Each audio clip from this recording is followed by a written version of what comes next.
Hey everyone, welcome back to the 24 Down podcast. It's Buddha here, and this is episode 35, and we have an amazing guest on. But before we get to the guest, I have some amazing co-hosts with us tonight, and we have Francis. What's up, Francis? What's going on, man? Super excited to be here and see Dwayne. And man, it's been so long. I'm so pumped. Absolutely, man. And then we have Matt Matias. How you doing, Matt? Yo, absolutely flabbergasted that I get to see my ninja, my man Dwayne Lee. Look at him. He's awesome. I'm so pumped for this episode, y'all. Yeah, man. And then we have the sexy pastor, Matt Bowdwin. How you doing, Bowdwin? Was Gucci, was crack-a-lacking. We're doing good, man, and we're very happy to have our special guest. You guys alluded to him already. Our special guest for tonight on episode 35 of the 24 Down podcast is none other than Dwayne Lee. What's up, Dwayne? How you doing, man? Que mi gente. What up, boys? It's been a long time, yo. It's been a long time. Absolutely, man. And if you're not watching on YouTube, you should get over there because we have some beautiful men on this podcast. So you may want to get on. Colleen, I know you're watching. So The beautiful Colleen. Yeah, she can't listen to the podcast for some reason, but we won't talk about that. So so yeah, man, we're gonna get right into it, man. First off, quickly, what years were you at Valley Forge? All right, here we go, boys. You ready for this? '05 to '06. Okay, all right. Was that just 1 year or was that 2 years? Technically, I got to sophomore year. Okay, Yeah. awesome. So it was like a Yeah. year and a half or something like that. Yeah, something like Okay, that. cool, awesome. And then like, where did you live when you were there? You're definitely part of the 24 Down family, but where did you live when you were on campus? So I was 24 up the whole time, the entire time. I never made the move, and I don't know why. I just never made the move. I think if you were there longer, you definitely probably would have. Probably, yeah. Yeah, but definitely you were always downstairs. You were either kicking butt or having your butt kicked or just being really cool. You were always doing some taekwondo, something like that, you know. I Yeah. always remember you with the gloves. You had some sort of gloves on all the time. Is that true? Something like that. Yeah, Yeah, yeah, cut off gloves or something like that. Yeah. yeah, yeah. But yeah, man, let's get into your like after Valley Forge days. So just give us just a quick review of just pretty much where you went, what happened to you, all that stuff after leaving Valley Forge. All right. After leaving Valley Forge, December 2006, I went back home and I started working. That's basically all I did up until now. To be honest, I've been working since 2007, nonstop. Um, I went to a company called Navtech. I did that for 3 years. That's a weird company where I input it's data entry, but for traffic. So, for example, when you watch the news at any time during the day, and they're like, "Here's the traffic for the day," I was the one to input, like a team of people, but I was the one giving them the information where the crashes are, where the traffic is, where the overturned truck is, et cetera, et cetera, et cetera. So I was doing that for 3 years. So 2007 and 2009, I so happened to get laid off. In 2009, the company got purchased. Well, at first it was traffic.com. Navtech purchased them. Then they did budget cuts. I was one of several to go. So for 2009, I want to say March to April 2009, up and until December of 2009, I was unemployed. But during that time, I was doing hip hop dance real heavy. So I was competing and, training, et cetera, with my friends. We had a little crew going, so that was pretty cool. And then I got hired with, which was then Wachovia. It turned into Wells Fargo. So I was with them for 6 years. So I got hired on my birthday in 2009 and started in January 2010. Um, so I did that for 6 years. In the midst of doing that for 6 years, in 2010, I enlisted in the Air Force Reserve. And I'm currently still in. I'm going on 11 years right now, Air Force Reserve, and Yeah. So rewind in 2015, I got hired as a police officer in Philadelphia. So I deployed a few times. So in 2015, which is odd, I got hired the day I was supposed to start the academy in 2015. I deployed. So I had to pull out of the process. So I deployed 2015 to 2016, came back, went through the academy, et cetera. And I've been a cop and Air Force personnel ever since, man. So that's currently what I've been doing. Um, Outside of that, like little extracurricular activities, like I've, I've rekindled my passion for languages. So I've started with Spanish because it's the closest. It's actually my second language. So my first is Swahili. My first second language is Swahili, but I lost that a long time ago. But Spanish would have been my second or third language. That's the language I grew up with, that I spoke or heard the most growing up. And my passion for that is rekindled. So now I'm like intermediate Spanish speaker. And I'm just trying to grow, man. I have a real passion to connect with people. And I feel as though that doing it in their own language is much better and also really cool. So that's kind of where I'm at right now, man. I use it at work. I speak Spanish at work. I'm constantly learning or trying to learn and better myself and to be able to be a better cop for the public, the general public. If I can help you in your own language, you don't have to feel like no one's there for you, etc.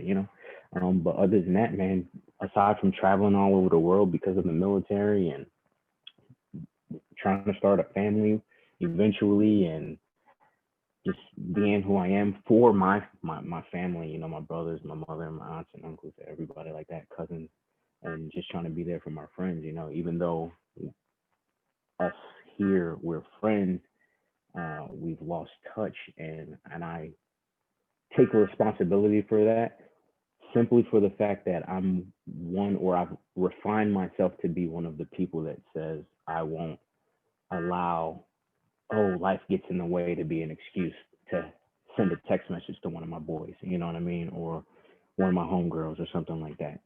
No, life is not busy enough where I can't just say, hey, thinking about you, bro. Hope everything's good. You know what I mean? And if we have a 5-minute conversation after that, then it's cool. So like I said, I take full responsibility for not keeping up with that, and allowing life to get in the way, quote unquote. But times are changing and lots has happened to me, and I really truly understand how short life is.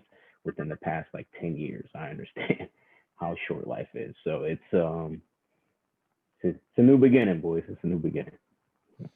It definitely is, man. And, I know you're kind of like apologizing, but I think we've all had to apologize for kind of, not being with, the brotherhood like we used to and not connecting like we used to. And, thank God for Josh Hatmaker and even a couple others that, have brought us back together. And this Absolutely. podcast has been definitely something that has brought us back together. And it's like when I listen to a podcast, and just let me just say this before we even get into more of your story, Dwayne. I just finished listening to today, which is probably a week away when this is coming out, but Alex Anderson's episode that just came out. And oh my gosh, I had such a grudge against this kid, and I didn't even know him, right? Because of the whole flag burning situation. But I listened to his podcast, and just somehow, some way, I was like, bro, this kid is forgiven. This guy is my friend. And I had to message him. I was like, yo, man, we're friends, bro. And he messaged me back. It was great. So this is bringing us together. This is bringing even enemies together, man, and everything. So definitely, we're happy you're on. We're happy you're back. And just to hear where you have been, awesome. The Air Force, bro. And being a police officer and everything. Like, I mean, where are some of the places you've been? You said you've been pretty much like all over the world. Just name a few places, man. I've been to Jerusalem. I've been to the Middle East, all over the sandbox is what we call it. I've been to Romania, Spain, Germany, you name it, dude. I've pretty much been there. You know what I mean? Like I get paid to do it, so it's dope. Like, you know what I mean? Even though, when we're in the desert, it's dangerous, but it's who else can say I'm in the Middle East and I'm getting paid to be in the Middle East, regardless of the reason that I'm there? You know what I mean? Um, it's a great experience. It's been great experiences, man. My Air Force career has been one of the best decisions I've ever made in my life, man. I don't regret a single moment. Well, that's Like good, I've man. I do I've have a quick walked question through. though. Yeah. Oh, give me 1 second. I've walked through where Jesus has walked through, bro. Like, not many people can say that. You know what I'm saying, dude? Like, just going to Israel and then saying, "Hey, there's a tour to go to Jerusalem," and I'm like, "Of course." I don't know any Christians that have been to Jerusalem. You know what I'm saying? But anyway, your question, bro? Yeah. So, well, that kind of almost answered it, but I was going to ask you what out of all these places you've been to, what place impacted you the most? I mean, you seem to enjoy it so much, but like, can you elaborate a little bit more on that? Um, so I'll give you a brief like history before I actually answer. So we all understand that we're all sinners, right? I sin every day. We all sin every day, like all day long, right? Um, my faith has never wavered, but to go to Jerusalem, to have the opportunity to go to Jerusalem and have the tour guide say, like, even though the earth has shifted, this is approximately, where he carried the cross. This is where approximately, or this is the replica building of the Last Supper. It's the most accurate adaptation, the actual adaptation of where they had the Last Supper. Having those things right in front of my face was a once in a lifetime experience, and it really blew my mind, dude. You know what I mean? Because I always, if the conversation ever comes up, I always go back to the Passion of the Christ, the movie, right? So I got a buddy which I haven't spoken to in a long time, Andreas. We watched, or we talked about the Passion of the Christ once, a long time ago, and I told him, I was like, bro, Jesus was a G, like a gangster. Nobody can take that away from me. The negative connotation of a gangster, but I'm like, bro, hear me out. Jesus was carrying a tree alone, kneels down in the middle of the street, and when someone's looking at him, he looks at them, basically winks and says, "I got this," and gets up and keeps walking. That's the most G move I've ever heard or seen in my life. You know what I mean? Like, nobody can take that away from my man Jesus, and he did that all just for us to be able to sit here and have the conversations that we do, regardless if it's about him or not. You know, um, and that was a huge impact on me, dude. It was really, I've always tried to be a nice guy. I'll never live up to anything that Jesus has ever done for us, but the most I can do is try to, at least when I encounter people, leave an impression of decency, humor, and love. You know what I mean? Hopefully, I impact everybody in a positive way. And if anybody's listening or watching and I've impacted you in a negative way, I am sorry. If I owe you some money, I have it now. I'm not that poor anymore. So I can pay you back. Real quick, I just want to interject. In 2018, I had the chance to go to Israel as well. Nice. And like anybody who's listened to this, Dwayne is not lying. Definitely transformative to walk where Jesus walked. In fact, like the most impactful place for me, Dwayne, I don't know if it was for you, was the Garden Tomb. Oh yeah. Like something in my spirit, like I had a chance to take communion there with the group that I was with. That's And awesome. I was the youngest person there by probably 45, maybe 50 years. So I was just this young cat and like all these older people there and from all around the world, man. It was crazy. There was dudes there from Nigeria, from Japan, Nice. from Spain, Portugal, like Chile. Like it's amazing how the world comes together to focus on this insignificant dot of land. And but there's Yep. something there that like quickens in your spirit. So if you ever get the chance to go to Israel, just freaking go. Go. It's You legit. won't regret it. Like no, and plus too, like Jewish Middle Eastern culture is just freaking awesome. They're so nice. Yeah, and So nice. even too, like just the stereotype that like Palestinian people are like not nice to Americans, bro. The most It's a hospitable. myth. In fact, in Palestine, I was received better there than I was in Jerusalem. I was walking on the streets and two little kids grabbed my arm. I thought they were going to steal something from me. They grabbed something, they grabbed my arm and then put a coffee in my hand. Like little kids just like selling coffee on the street. They're like, we love America. I'm like, no, y'all just want my money. And then no, but they're like, no, for free. And then like they were like, yay, and like we love America. I was like, all right, like cool.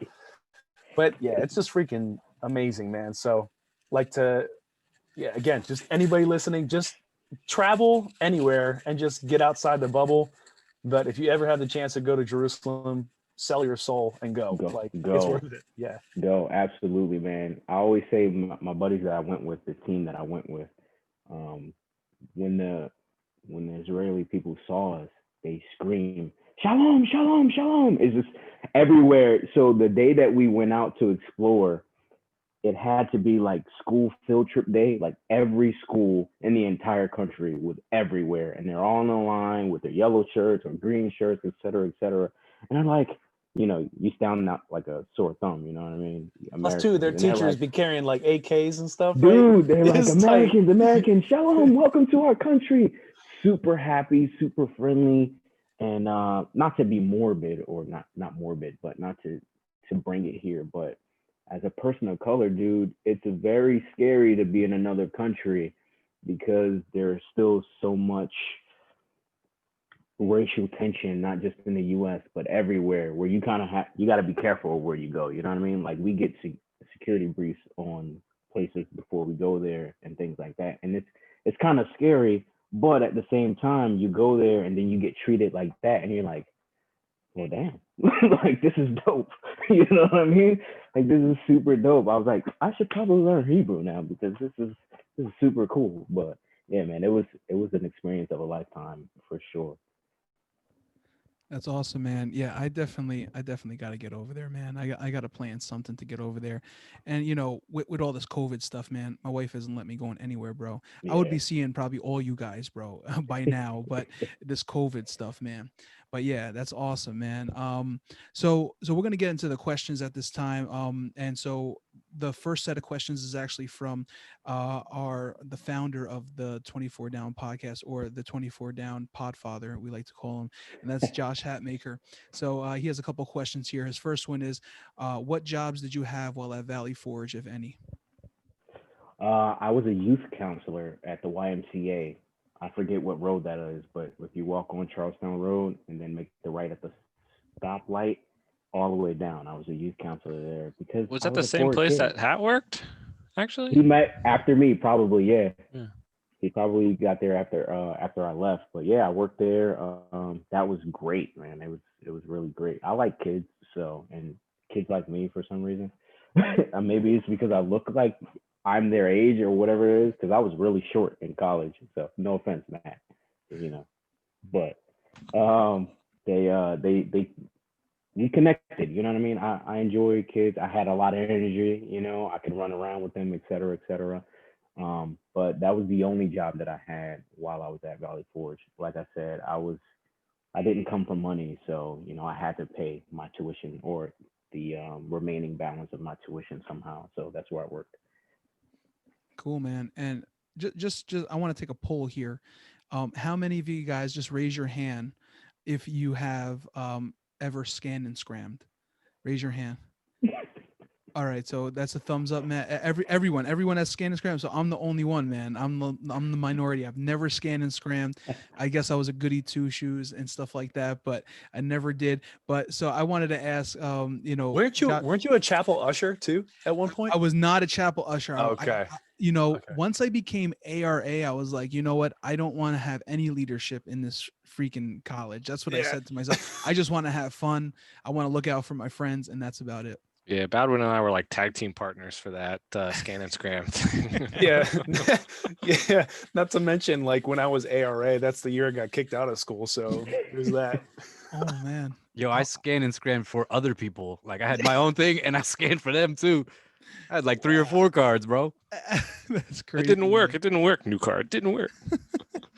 So maybe you guys want to add to this as well. But first, Dwayne, what was your scan and scram move? What was your go-to scan and scram move? What was your like favorite move to actually get out of chapel?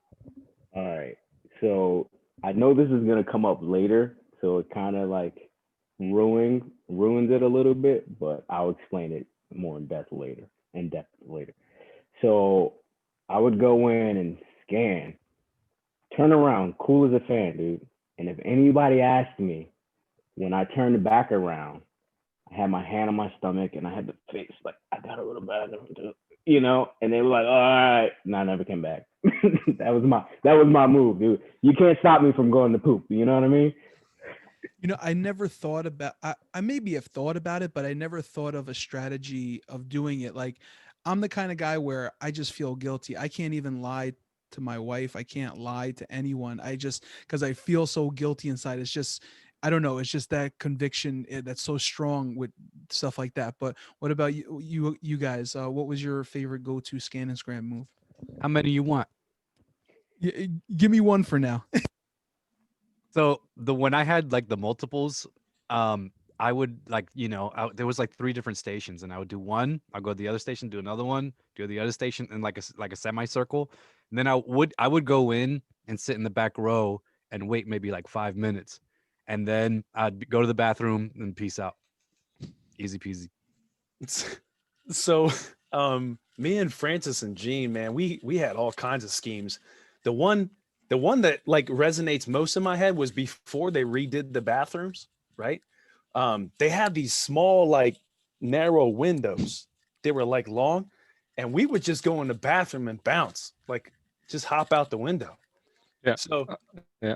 I mean, definitely one time we got caught, and I don't know who it was. I think it was DeGiacomo. He was like, "Hey, what are you doing?" And we were like, "Oh, we was out." Like, We just ran. It was just, whatever. We just hid in the bathroom stalls. Him and I were just chatting. Every time someone would come in, we'd be quiet. And then it started to dumb down. You hear the music in the chapel starting. Like, all right, and let's we're go. like, all right, we're clear. Dive out the window into a bush and then run back to our rooms and go back to sleep for an hour. Or play Halo or something. Or play Halo, yeah. Yeah, man. Good old Professor DeJokic. That's what I called him. The cock homo.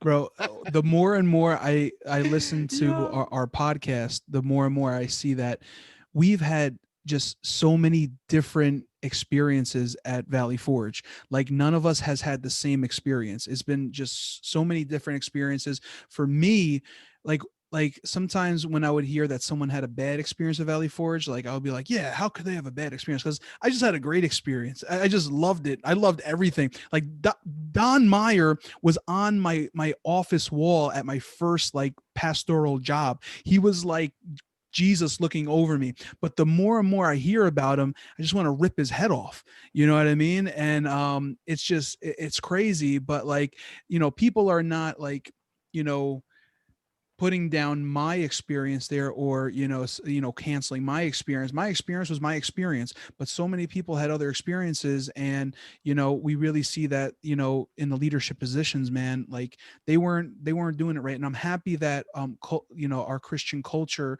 for the most part has moved more, is a little more gracious. It's not perfect, but especially there's a lot of denominations still that are very conservative, very strict and things like that. But I think we have shifted a little bit more to maybe where Jesus wants us to be. I hope.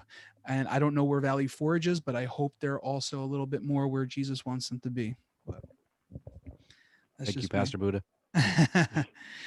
He has one more here. He says, if you could take one piece of 24 down with you, a ceiling tile, a door, a brick, whatever, what would you take and why?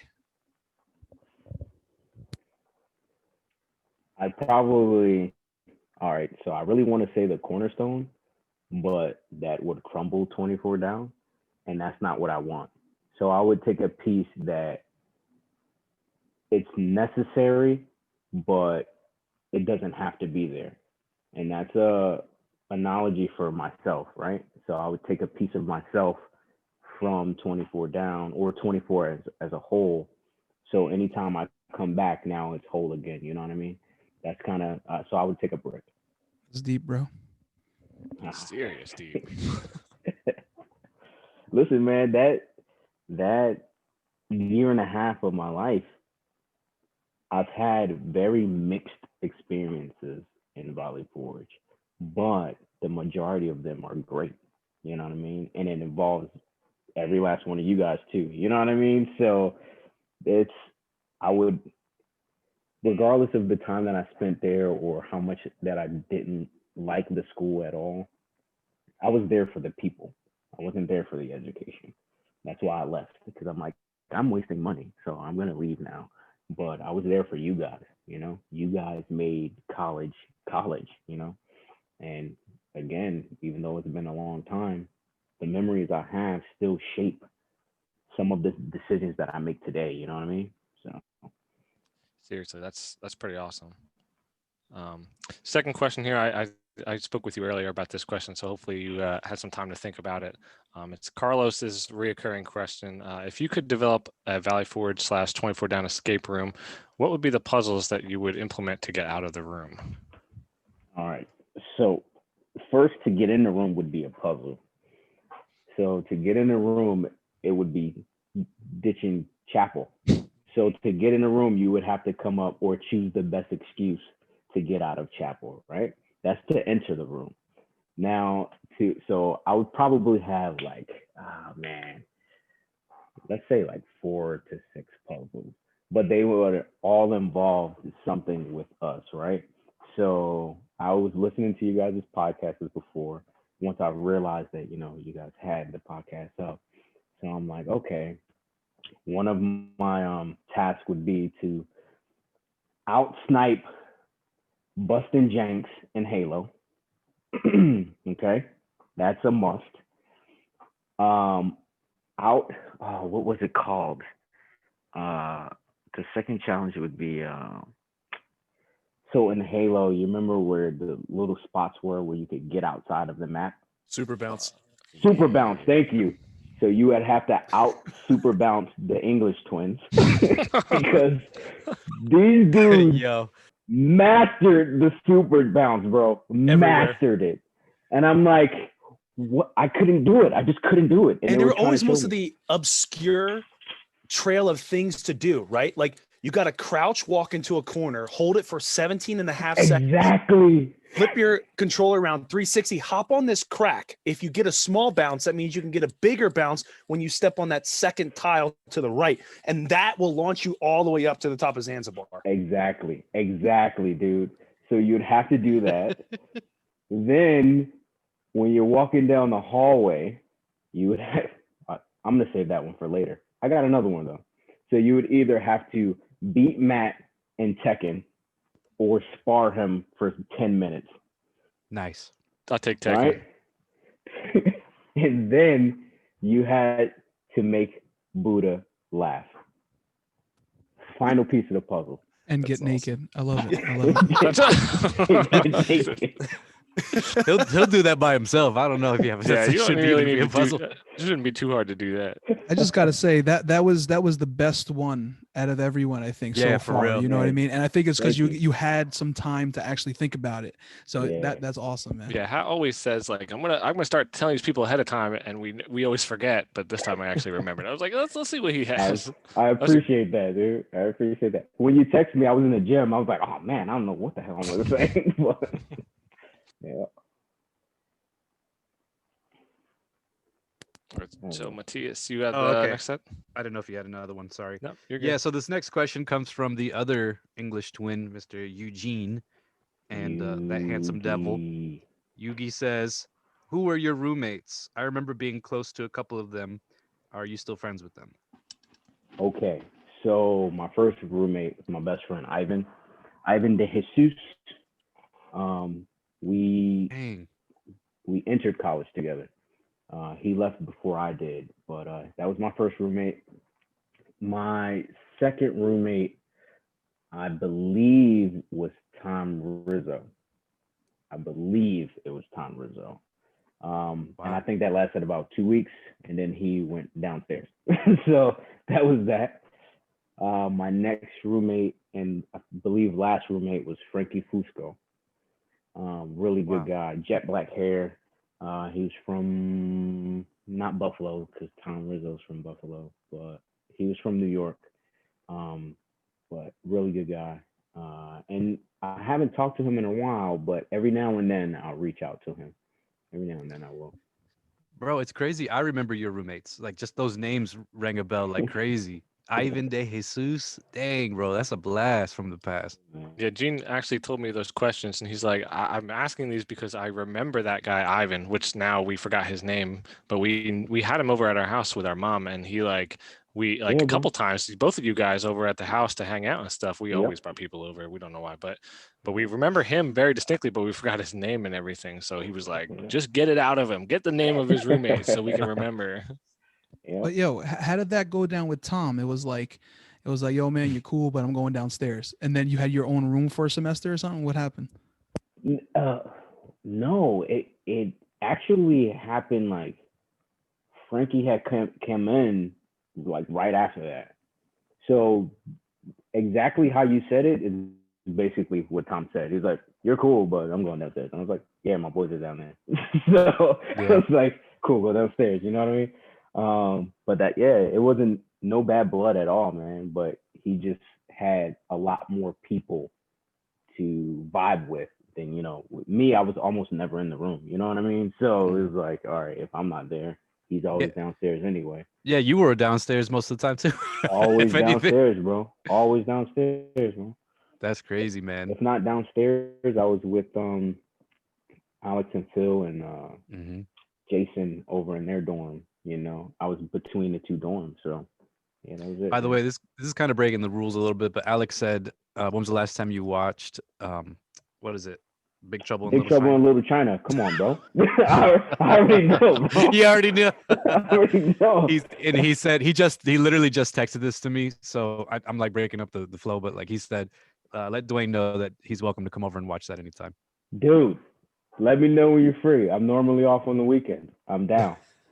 Too easy, bro. Nice. Actually, the last time I watched it was a couple months ago. A couple months ago. That's It's what's up. one of my favorite movies, man. Phil and I, like vibe over that movie hard, bro. Like Mhm. it's so bad that it's so good at the same time. You know what I Yep. mean? It's just one of those movies, and we vibe over that thing hard, bro. It's nuts. Yeah. So this next question by Yugi is actually a question that I wanted to ask. But are you still involved with martial arts at all? You still training at all? Um, yes. So I forget what year it was, but I finally got the opportunity to study or practice Wing Chun, Kung Fu. Nice. I did Kung Fu growing up, Taekwondo growing up, and things like that. Um, but I got a chance to do that for almost 6 months, and then I got activated on for the military. But also, I boxed for the department for Nice. Philly. So I had a fight a couple, like about 2 years ago. I was supposed to fight this year, but military is getting in the way, so I had to pull back. So I was supposed to fight in May, but I had Semi-pro, to pull out. semi-pro, like Honestly, bro. So after my first fight, a lot of people were like, "Bro, like you got it." And this is I'm not like trying to brag or anything. nah, This is bro. just my I friends agree. that they were like, "Yo, you got it. You could do this." You know what I mean? And I had always wanted to go to the Olympics, so Mhm. it was either gonna be for like fencing. Yes, I know that's weird, but I fenced back in the day. Mhm. So I either wanted to go to for fencing or like taekwondo or boxing.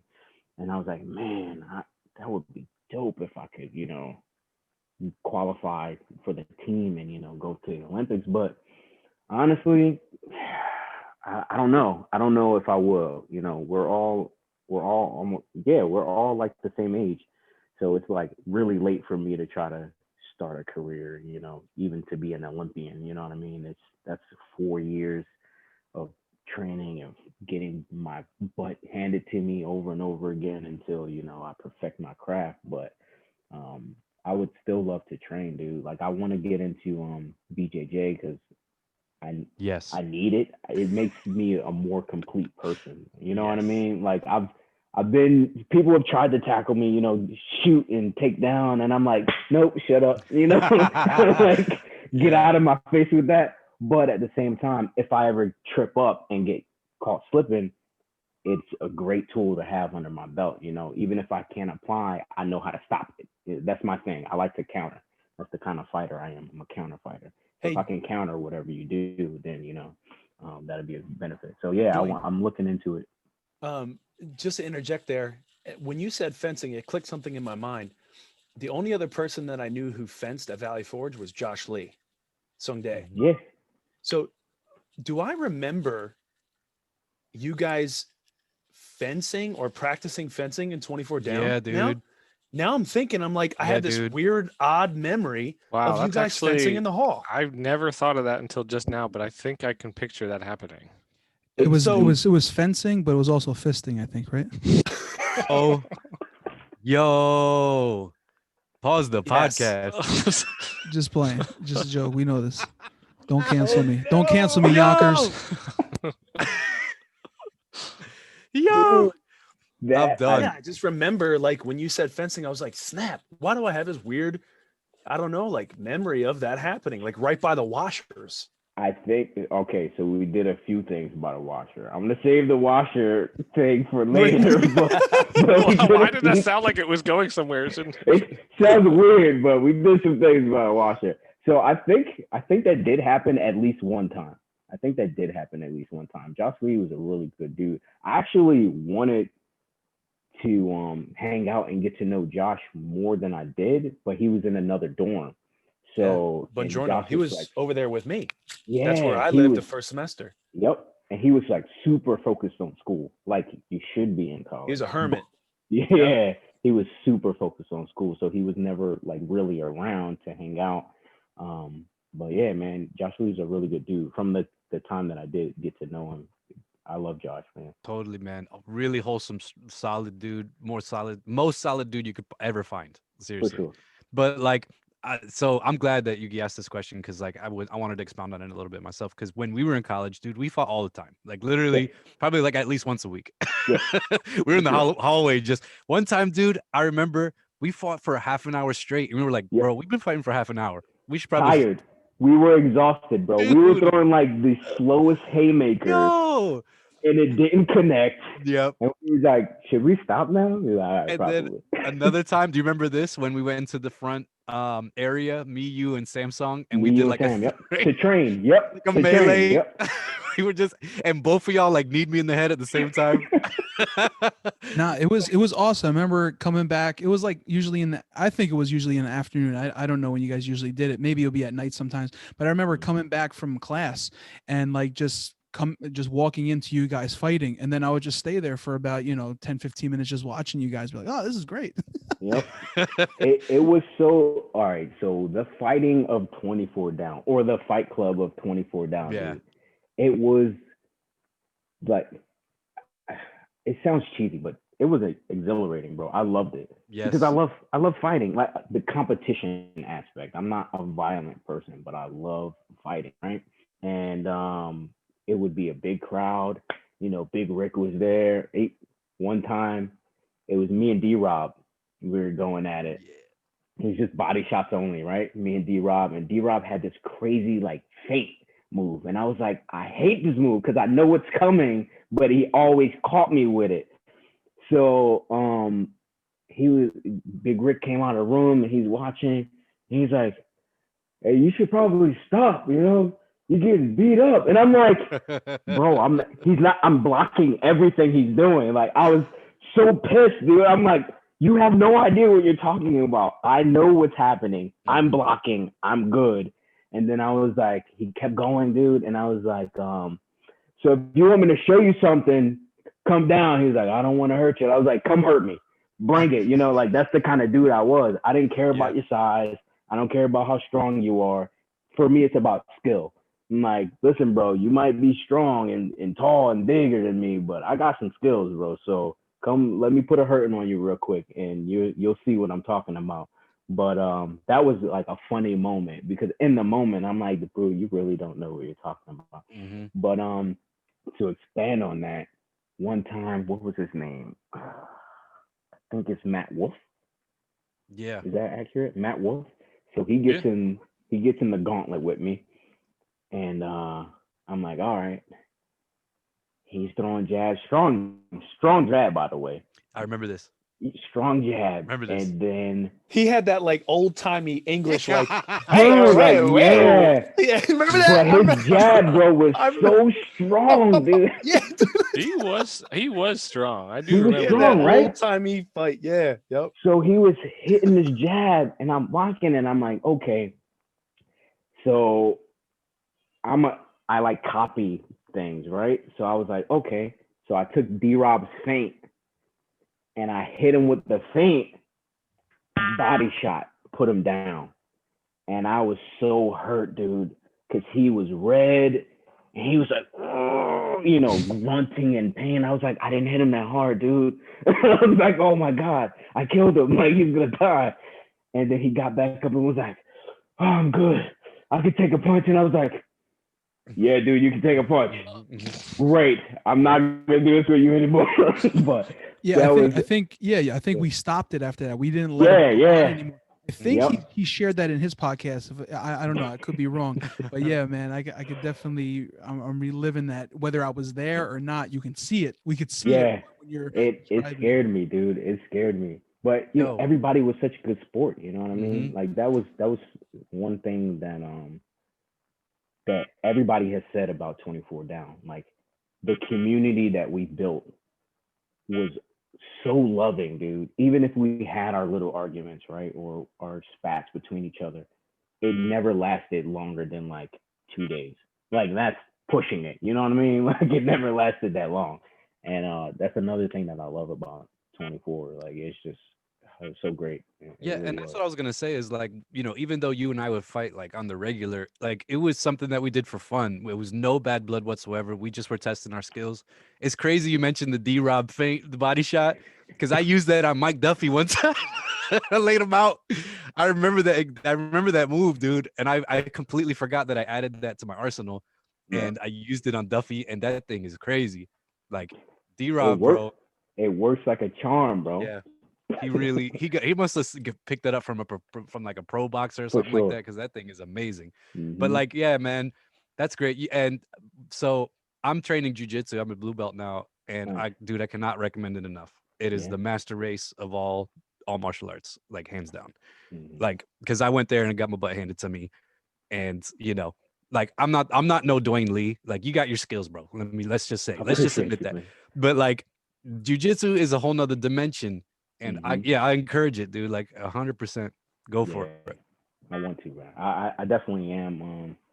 Like I said, I got some military obligations coming this summer, but like after that's over, dude, for sure. Let me just comment one more thing, dude. That's amazing that you're a freaking Philly cop. What, dude? In this climate? Are you freaking kidding me, dude? You're a freaking American legend. You're out there getting deployed. You're a Philadelphia cop. You can't get no more gully than that. I appreciate it, bro. Seriously, I got mad respect for you, bro. Thank you, bro. That's one thing I really remember from you in college, that you were just a based dude that had like such a high level of integrity and just a high sense of justice. So it doesn't surprise me whatsoever. That's what you're doing right now. But dude, mad respect. Love you to death. Respect you to death, dude. For sure, man. But also put a good word in for Samsung. He's looking for a Philly officer as well. I listened to the podcast, dude, and he mentioned that, and I was like, bro, it doesn't matter if you're short. Like there are females like 4'11", 4'9" on the job, soaking wet, 93 pounds. Sam, if you're listening, bro, put in. Dude, you'll never know I always tell this, you will never know if you like it until you do it. And it's nothing wrong with quitting. You know what I mean? If it's not for you, then it's not for you. But I highly suggest put in your application. You'll pass, you'll get through everything with flying college, man. The academy is pretty easy. You're a smart guy too. So you'll be cool, man. And you'll be in shape too. So I highly recommend, if you're listening, bro. If not, I'll hit you up on the side, or somebody hit him up on the side and let him know. Go in, man. Put it in. You'll never know. And to further applaud you, Dwayne, like I'm a police chaplain for 2 of my local police departments here.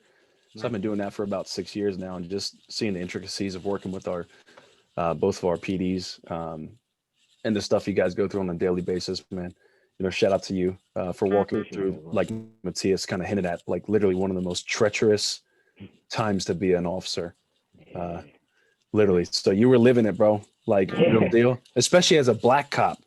Yeah, You're not only an officer, you're a black officer. So a lot of people are going to see that as you're a traitor, betraying. Yeah, you're a traitor. Mhm. But I know, like Matthias already used the word, you're a man of high integrity, and to see that you're doing that still and walking through it, calm and cool. Like I definitely know that Philly has a good one. So God bless you, bro. Appreciate that, man. I Seriously. really, yeah. Listen, dude, you guys are giving me mad praise, and I don't know how to accept compliments. So I really appreciate it. Like Do that. Just do it. Nike, it's baby. boggling, man, that you guys think so highly of me. You know what I mean? That I really appreciate that for real through my core. Being a cop is like, to be honest, 90% of being a cop is chilling, talking to your boy in the car, just about whatever, and then 10% is the stuff, that's the stuff TV shows are made of, you know what I mean? And but honestly, 90% of it, and this is anywhere in the US, not anywhere, it's 90% nothing, you know. But then that 10% is where your grit, where your heart, where your will, where your fear, everything is tested, you know what I mean? It's that So, make or break moment. Yeah. yeah, exactly. Exactly. One minute you're eating Burger King, and then you just finish a Whopper and your fries, and then you got to get into a foot pursuit. You know what I mean? Like, boom, like right then and there. You know what I mean? So it's very, police work is very up and down, like always up and down. It can be quiet all day long, and when you're about to get off work, there's a shooting. You know what I mean? And then you got to go respond to that. Um, which that happened today. So like it's just it's fun, man. Being a cop is fun. It's like I think 90% of cops will say it's the greatest show on earth because you get to see everything. You can't write it. You know what I mean? Like writers have to ask someone and then they have to write it into a movie. You know what I mean? Or a TV show because it happens every day. The funniest things in the world, the most cruel or uh, morbid things in the world happen. Like the spectrum of it, you know what I mean? It is really the greatest show on earth, bro. You can't get a better show than being a cop. Like you just can't. Now, yeah, Baldwin has some questions from Colleen, but before we get there, you're bringing it up, man. We didn't know you were a cop, bro. Are you able to share with us like a crazy story? So yes, a lot of people ask me like, "What's the craziest thing you've seen?" And I'm like, I don't know, because it's pretty normal. Like you know what I mean? It's normal for me. So I asked them like, "What would be crazy to you?" But I would say the craziest thing that I've seen, it was like a rainy night shift. I want to say 2017, rainy night shift, probably like 12 midnight. Um, and there was this apartment. So it's crazy, but also funny at the same time. And I'll get to the funny part, right? So we respond to a stabbing and cops show up. It's raining. It's straight off a movie scene. Sergeant's there, cops outside. We're walking in the rain. Everybody's soaked, the whole 9 yards. The apartment is lit up. Cops are coming out, and they're like, "Oh my god, did you see it?" Cops talk. We're like the queens of gossip. You know what I mean? So we talk. And they come out and they go, "Yo, did you see this place?" So when you look, even without going inside, you see the red. So if you can see my wall, the red streaks of finger, but the blood smeared. So like a Hitchcock movie, right? So boom, you got the red streaks. You're looking inside the house, and this is all throughout the wall, everywhere. So what happened was, if I remember correctly, a dude, he either was on drugs or had mental issues. And he tried to, I think it was his father, he tried to cut his heart out. Or he tried to cut his own heart out. But while his dad was trying to stop him, he was stabbing his dad. Now, from the bathroom throughout the house. So, the blood scenes everywhere. So we get his dad out of the house. His dad was a bigger guy. And I believe he was stabbed 7 to 9 times, but we couldn't see. And the reason why we couldn't see because his fat laid over the stab wounds. So this is why I say it's funny, because when he got to the hospital, the doctor said if his fat didn't seal off the wounds, he would have bled out. So him being overweight saved his life. You know what I mean? I'm about to reverse my health journey right now, bro. Great. Way to Chips. go, Lee. Cheez-Its. You listen, Buddha, okay, from college to now, we understand where your weight loss has gone, right? But he was 2 times, at your biggest, he was probably 2 times bigger. You know what I mean? So I'm talking about so you got your boob, but then you have that skin underneath, like where your ribs are, and that was just like fat. And it was over though, just completely sealing. So just in case you guys didn't know, quick little lesson here, combat life saving. If you get a gunshot wound, right? They've upgraded it where you slap something like a hard plastic, like your credit card or something, and you seal all the sides, right? That's to stop it's called a sucking chest wound. So you seal it over, and that stops, from your lung from, taking in air, the whole 9 yards. So to have direct pressure on a wound from your body's natural size or skin is amazing. You know what I mean? It's just like, dude, if you weren't, you know what I mean? If you were my size, you probably would have died, or more than likely you would have died, So that's the funny, crazy thing for me. And I'm like, man, that dude was fat, but this fat saved his life. You know what I mean? So that's probably the craziest thing, because it was really like a Hitchcock movie. Like, it looked like a horror movie, dude. It was insane. And for him to walk out of that and live was bananas to me. Dude, I could bore you guys with, gunshots and, all me carrying people for another example. And I know I don't want to talk too long, but I was off duty once and I had my brother and his daughter in the car, and we were going to drop off his daughter at her mom's, and there's and I'm driving and I see the flashes and I'm like, man, those sound like gunshots. That look like gunshots.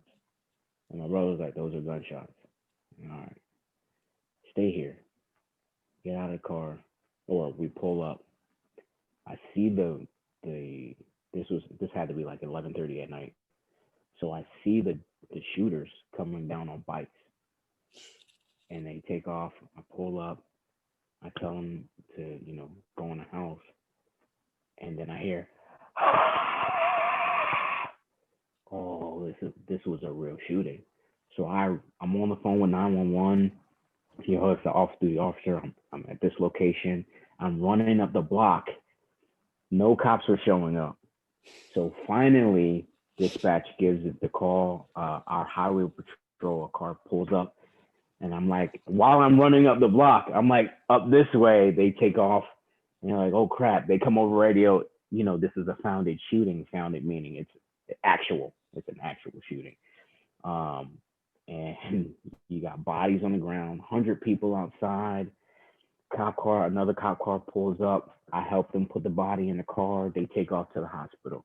Then another one, and I help put the other one in the car. And the ambulance finally shows up. I help the medics put the body in the ambulance. They take off to the hospital. There was a third guy, but he only got shot in the arm, but he walked or drove himself to the hospital or whatever. And this was me off duty. I kind of get into crap off duty. I'm at the right place or at the wrong place at the right time. You know what I mean? So I'm like the key officer witness to this double homicide, triple shooting, and I'm like, I was just gonna take my niece home, like that's all I was trying to do. Take my niece home, take my brother home, and go in the house. But I was on the job until like, I don't know, like 3, 4 o'clock in the morning, just having an interview with homicide detectives and extra, like that. This is my life, you know what I mean? I don't look for it. I just kind of fall into it. I almost always witness an accident off duty, and I'm like, hey, you guys okay? Whatever. I never tell people I'm a cop, but I'm just like, oh, all right, whatever. This will happen, X, Y, et cetera, and then I take off. But yeah, man, that's my life, dude. It's cool. It's pretty cool. What's up? Thanks. All right, we're gonna get into Colleen's questions, right? Colleen. All right, Yeah. perfect. So I'm gonna ask them in reverse order because they kind of go from like more fun to, I guess, like more in depth. Would you ever consider getting a 24 down tattoo? All right. So I have 3 tattoos. Well, technically I have 4 tattoos. Mm-hmm. This tattoo I have on my arm stopped me from getting tattoos.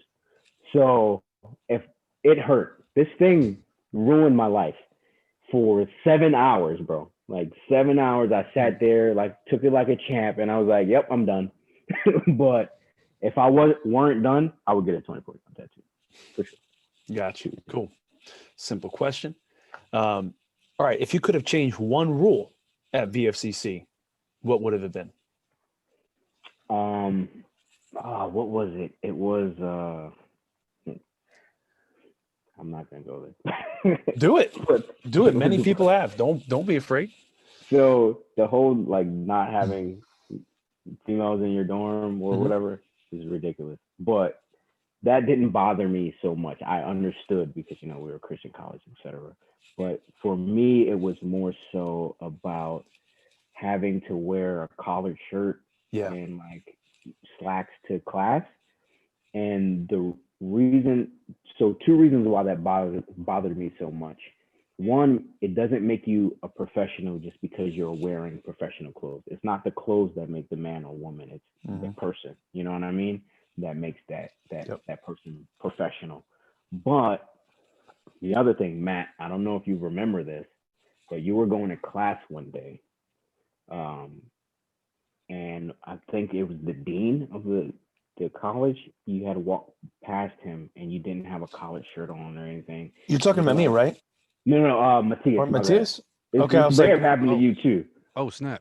But you were going to class. You just had like a t-shirt or something on. You're like, "Hey, Dean, how you doing?" Ignored you completely. And then the next time it happened, you were going to class with like a polo or something. And, "Hey, Dean," and he acknowledged you right away. So I witnessed this, unbeknownst to you. I witnessed this, and then you had like kind of brought it up at a later time, but I never mentioned anything to you. But I witnessed that, dude, and I was instantly pissed because I'm like, why, as the dean who was walking not but 6 feet from one of your students, you can't say hello because he's not wearing a polo shirt? This doesn't make any sense to me. So that would be the rule that I would change, because that struck me to the core, dude. Like I was pissed. I was ready to rumble, bro. I was like, this is because it was so blatantly disrespectful. And I'm like, we are on a Christian campus, right? Like, there's got to be some type of like base level decency, human decency, where if someone acknowledges you or gives you a greeting, you acknowledge them back, even if you're just blowing them off. Like I'm really big on that. Like even in my Air Force career, my police career, greetings go a long way for me. If I acknowledge you, good morning, and you look at me like I'm an idiot, I'm gonna say it again, and then we're gonna have an issue. You know what I mean? Like for the reason for me stopping you or our interaction, which was your fault. It ain't my fault. It's your fault.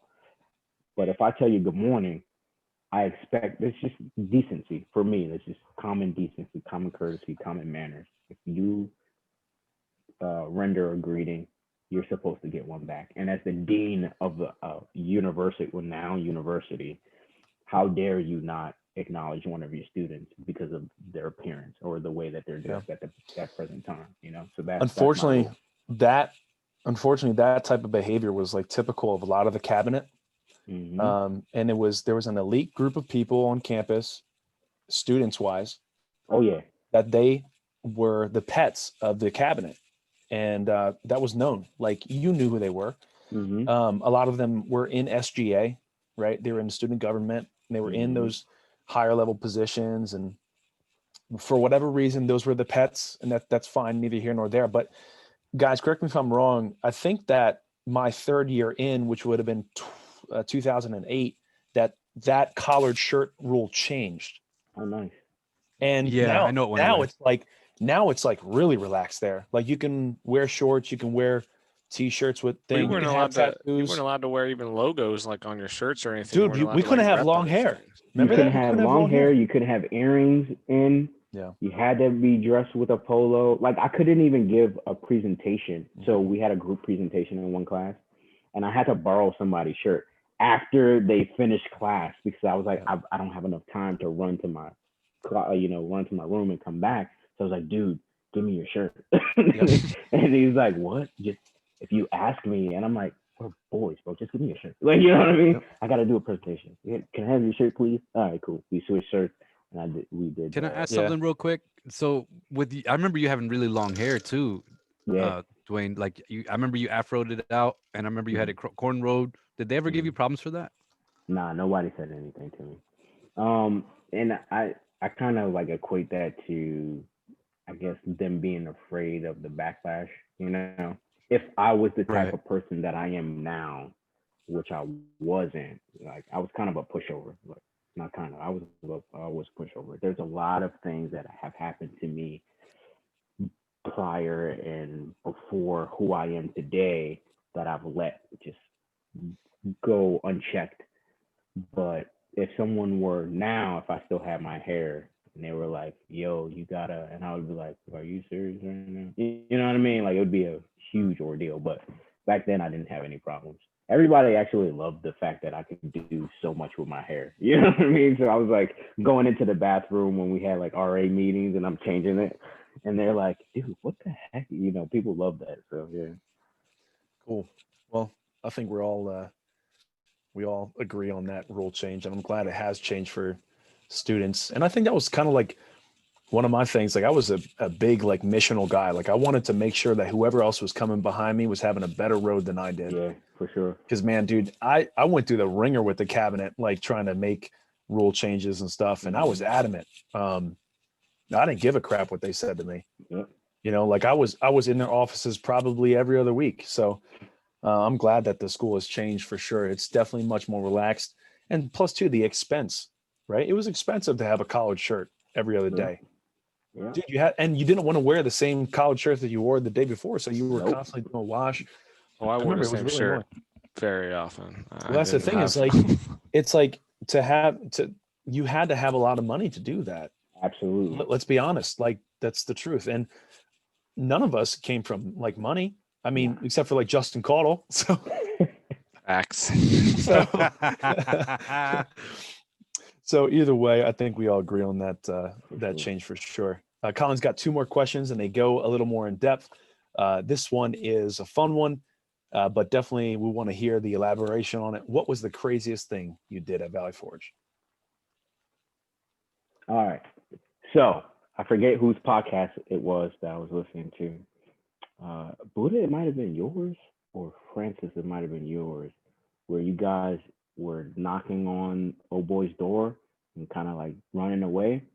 So I don't know if you remember this, Francis. And Matt, you probably were there. No. This was me, Alex, and someone else. I can't remember who it was, but we decided one night we were pulling an all-nighter, which we did for no reason. We decided to pull an all-nighter. So we were bored and we're like, all right, what can we do? Matthias, I think you were there, bro. I'm not sure. But we went to other dorms, banging inside the doors, the entire dorm. Yes, sir. You remember that, dude? Booking it. So we go to the next one. Boom, boom, boom, boom, boom, boom, boom. all over campus, all over campus. So we finally, I think it was me, you, D-Rob, and myself. Oh yeah. I'm not mistaken. So we run back to 24. We go upstairs to 24 up. Mark Talesha, get him too. He calls campus security. The other dorms call campus security. So they're going around looking for us, and we're just having a great old time laughing Ghosted. it off. Ghosted. And Mark was like, dude, you guys, somebody, blah, blah, blah. Oh, we took it a step further. Mark, if you're listening, it was us. We knocked on his door after that whole ordeal. And I think we threw water in his face when he opened the door. And then Oh my gosh, that's I don't awesome. remember that. he was so frightened. Like he was really concerned for his safety. And I came out of my room like nothing, like, dude, what happened?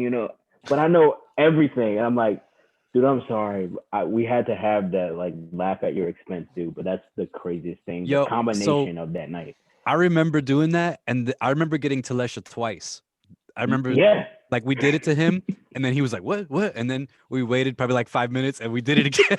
With the And then he water was 2 like, times? "What's going on?" And then we ghosted. I didn't know y'all put the water in his face though. That might have been like later on. Was Yeah. Talesha's dorm like where was that? I'm trying to remember. It was like on the left side. It was of attached to 24 down? 24 down. Yeah, it was Yeah. like Right, the other yeah. half of the building was his apartment plus the other apartments at the end. It was Yeah. on the So other if side you- of like Josh Hatmaker's first room. Yeah, but upstairs. Yep. So if you remember Francis and Yugi's room, they had the biggest room on the floor. Yeah. And Mark's was the first room across from the bathroom. That's right. Okay. So Yeah. if you're Yeah. walking, the bathroom was on your right, Mark's room was on the left. And we Mhm. got him, we had turned off the lights in the hallway. We were wearing all black. And we got him. Bam! Like that night was just wild, bro. That night was wild. Dude, That's that's the awesome. craziest thing I've ever done. Yo, D-Rob was so good at sneaking though. He Yo, was he a, was a he literal was a ghost. ninja for real, bro. Literal Like, ghost. yeah. That Yo, was that's dope. funny. That's Yeah. funny. All right, here's a fun one, but definitely also want to hear the elaboration. What is the best memory of 24 down and the worst memory at 24 down?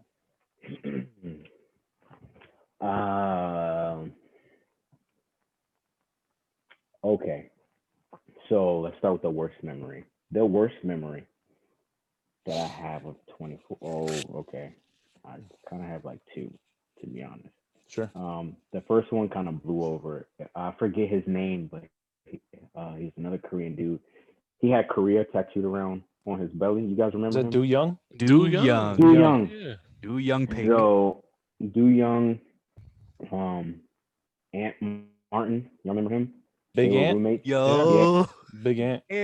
So we had we were having a discussion, and Yo, Big Ant was a man. yo, he's the truth, dude. I love that dude. We haven't spoken in years, man, but I love that guy. Yeah. So we were all having a discussion, and I was making a point. We were talking about Spanish, like the language itself, and I was like, he was like, I like, I don't know, Mexican. I was like, I don't really like the Mexican accent. And he was like, what are you talking about? It's the same accent. And I was like, do you know Spanish at all? Like, are you involved in the language at all? Like, it's completely different. Dominicans speak different than Puerto Ricans. Puerto Ricans speak different than Mexicans, Colombians, et cetera, right? Everybody has their own dialect, their own slang, whatever. So we were talking about that and trying to get him to understand. I was like,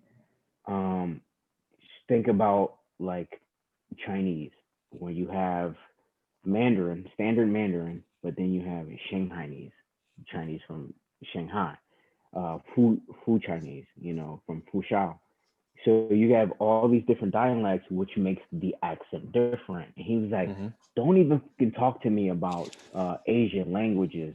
You don't know nothing. I was like, bro, I'm Asian, bro. Like I know. Like, and then Peep the last name. But yeah, dude. So he kind of flipped on me, and I was like, nah, I'm not having that. So I turned it right up, and I was like, what, dude? Don't you ever tell me So what? He told me to shut the fuck up, and I was like, oh no, And bro. Young had Like, short fuse. yeah, he had a real short fuse, dude. So in my attempt to help him understand what I meant by, me not liking a specific accent, he shot it down, told me to shut the F up, and I was ready, bro. I stepped out of the room after a few words exchanged, and I was like, let's go. I was like, let's go. In the hallway, and I'm screaming at the top of my lungs because at that point I was like, bro, one, we're cool, but why? What made you disrespect me that much to that level over us talking about how we like women to sound? You know what I mean? Of specific culture, And I'm like, this is the most ridiculous reason for you to talk to me like that. So now I want to fight you. So he stood at the room and he was like, little kids, boys scream and yell at the top of their lungs or whatever. And I was like, come outside because I don't want to break what's inside. I was like, I don't want to damage 24 down. So come outside because I'm ready for you. I'll be outside waiting. And I called him a B and all this work because I was trying to get him to fight because at that point, I was heated, bro. So that's one. And I went up to him later, I don't know, a few days because I was like, he's not gonna do it. I was like, he's not gonna be the bigger man. So I'm gonna do it. I apologize or whatever. And he was like, all right, that takes a lot or whatever. Cool. We were cool after that, I guess. It was never the same, but we were cool after that. And my second worst memory, which hurt me more, Matt, you'll probably remember Matthias after I explain. So one day Matt lent me like $10.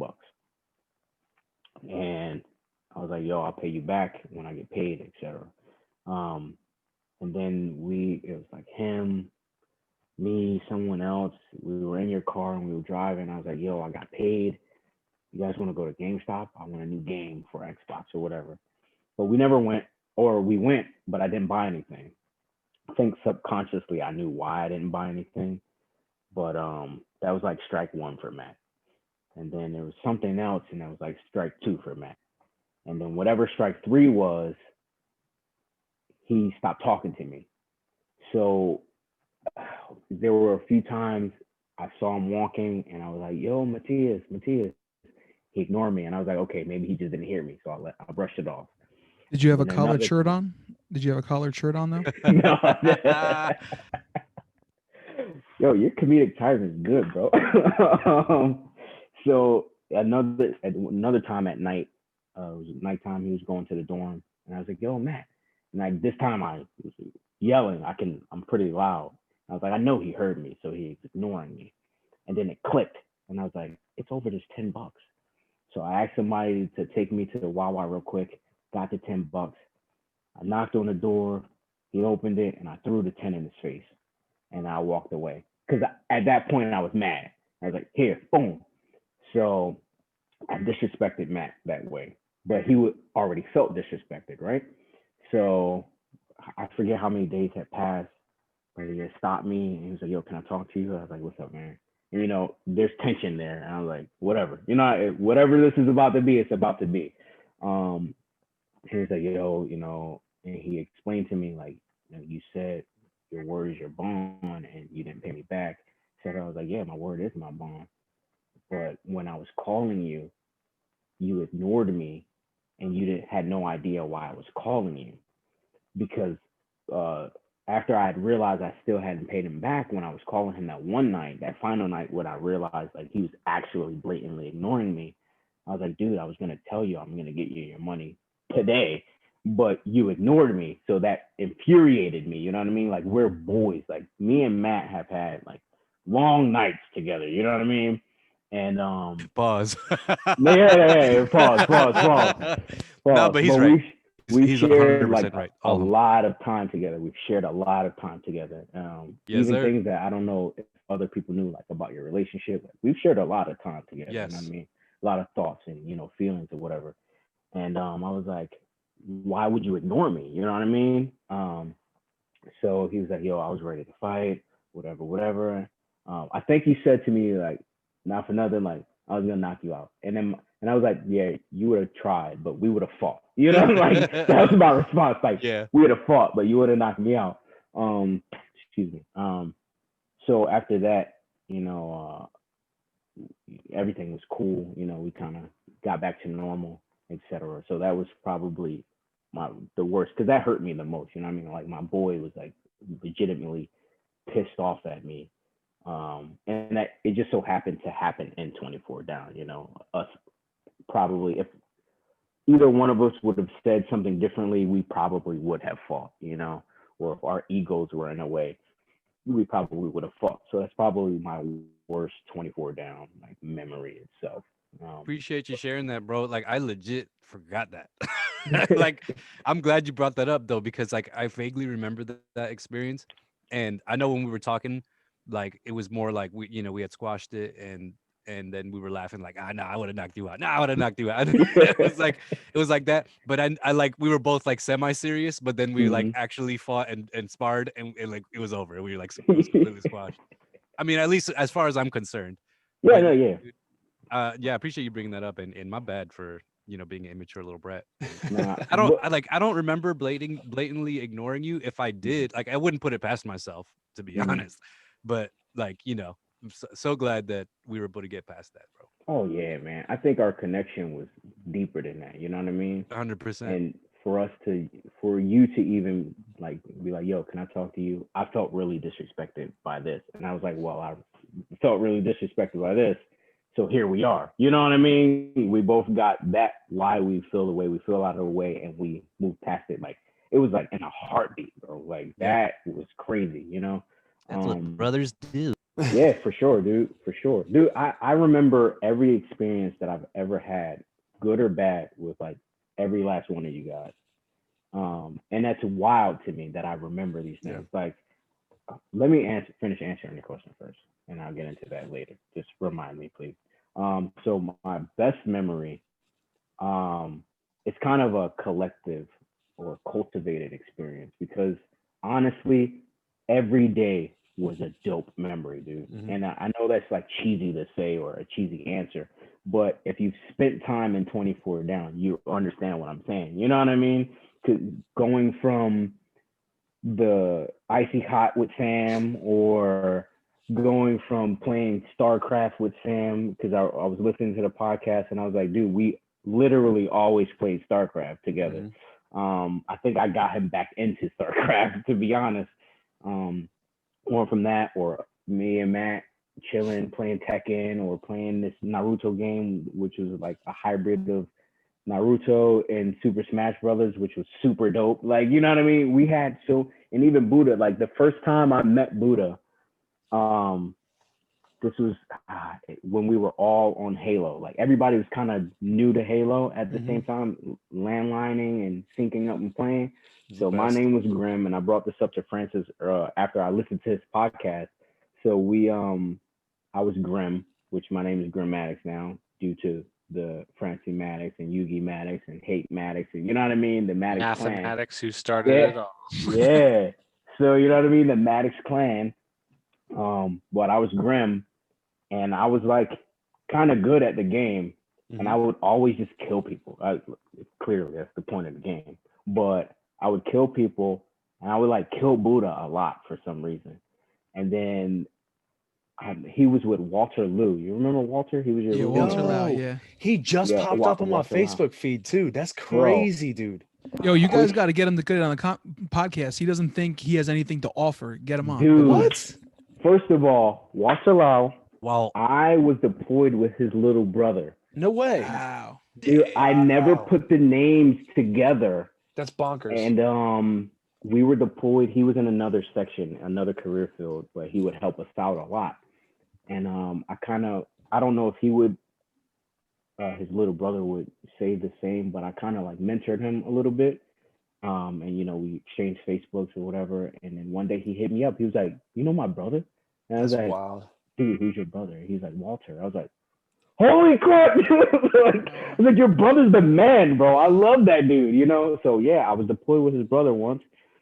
Anyways, Walter's the man, dude. His whole family crazy. are like, we do need to outstanding get him on the people. podcast. Yeah, dude. That kid was my best friend for a year, bro, and then he just disappeared. He did. He just bounced. Yeah. So wow, that's crazy. Walter was a great dude. So anyways, you guys were walking in the hallway, 24 down, and said, yeah, you guys play Halo. We link up, and he was like, yeah, I play Halo. And Buddha was like, what's your name? This is how if anyone thinks Buddha is faking the way he speaks or faking the way he acts, it is not an act. This is 2005 Buddha is the same as 2021 Buddha, you know, just a lot sexier. So he said, he's like, what's your name? He's like, I'm Grim. He was like, you're a Grim? I hate you, Grim. No, I mean, I love you, but I hate you, dude. And I was like, it's like awesome. You know what I mean? Like those kind of experiences, even in that brief moment of video game. I know a lot of people or super mature people or super mature females, you guys in your video games, but video games has literally brought me so many friends Absolutely. throughout years. You know what I mean?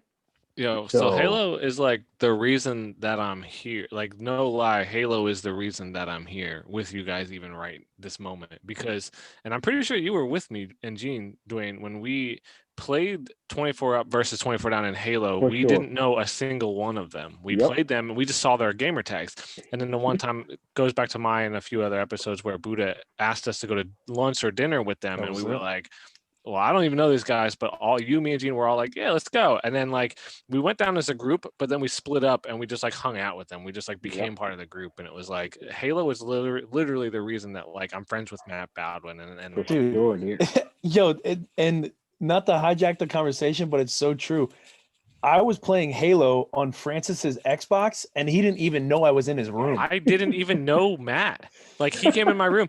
My other roommate met Matt Baldwin and was like, I guess invited him over. And I walk into my room and Matt's playing, and I was like, bro, what are you doing in my room? And then like I watch what he's doing, and he's like destroying kids. And I was like, never mind, keep doing it. And I was just like observing him, and I'm like, I have to get this good. Like I have Yeah, to. Yeah. And that's how Halo we bro- became friends, and we stayed. I mean, even like my gamer tag to this day, I've had it for literally 15 years. Same. Like I've stayed with that literally forever, and that's awesome, man. I cannot change. I'm Grammatics on every platform Yep. that I get. Nintendo Switch, PlayStation. I'm Grammatics. If you look me up, you'll find I'm the sole Grammatics, right? And then one day in COD, I ran into a Grammatics like 97XXXX or whatever, and I was like, I must kill him. You know what I mean? I was like, I gotta assert that I'm the original Grammatics, and he shot me in the face. That's But a funny besides the thing point. about video games is about 3-4 weeks ago, I ran into Hate Maddox, and I guess he wasn't on my friends list or something. I don't know. I had a lot of people who were like, stop playing. We had like dozens and dozens of players who stopped playing. But I played randomly a match in like Apex Legends or something, and I played with him on my team. And I was like, dude, why do I know this name? And I messaged him and he's like, well, I'm pretty sure there's only one person who can have this name. And I'm like, so you are the Hate Maddox that I know. And he's like, yeah, man, I still like play. I play with Dwayne a little bit. I was like, dude, Dwayne, what the heck? Like, really, dude? Like, and then it just like shot me back. I texted Matt the next day. I was like, bro, look, we still That's have freaking members. out. Like it was Yeah. crazy. For sure, dude. I That's appear so dope. offline, so if you're ever online Yeah, and that you makes never more see me, sense. that's why you never see me, because I appear offline. Got you. Yeah, Okay. man. But yeah, dude, that's my answer to answer that question from Colleen. My experiences were every day I got to hang out with you guys.